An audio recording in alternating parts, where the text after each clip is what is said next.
So right now my family is in Paris, France, having a great time, but we want to take a little quick break to talk about writing what you know. So a lot of people take that advice in writing very, very seriously, like, oh, I can only write about living in this part of the world. I can only write about this because I've experienced this thing exactly.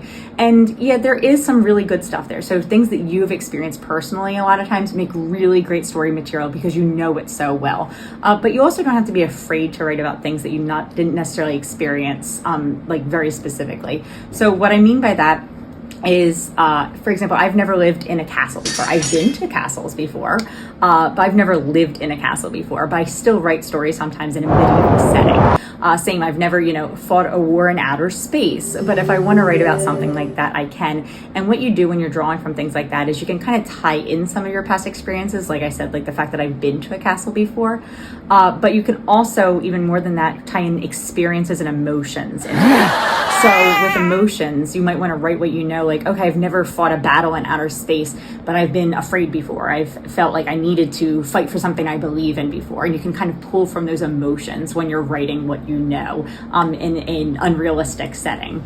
And then other than that, there are things, though, sometimes where I am going to avoid certain topics. So I write a lot in like a Civil War time period setting. I actually attend things. I attended a really great talk actually about, Civil War time periods with Dr. Carrigan at Rowan University recently, a talk that he gave there. So I attend those kind of things. I have books on those, on certain historical details, which is really great.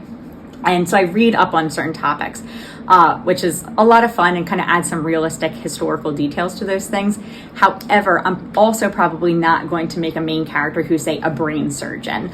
I just don't know enough about brain surgery. I don't know, I'm not a neurosurgeon. I can't do that. And so I am going to avoid that just because if I say a real neurosurgeon were to read my book, they might be like, okay, well, this is not at all accurate. And it's going to pull them out of the story. And that's what you don't want to do. So write what you know. Again, you can focus on emotions, but you probably don't want to go into like really technical jargon that you know nothing about.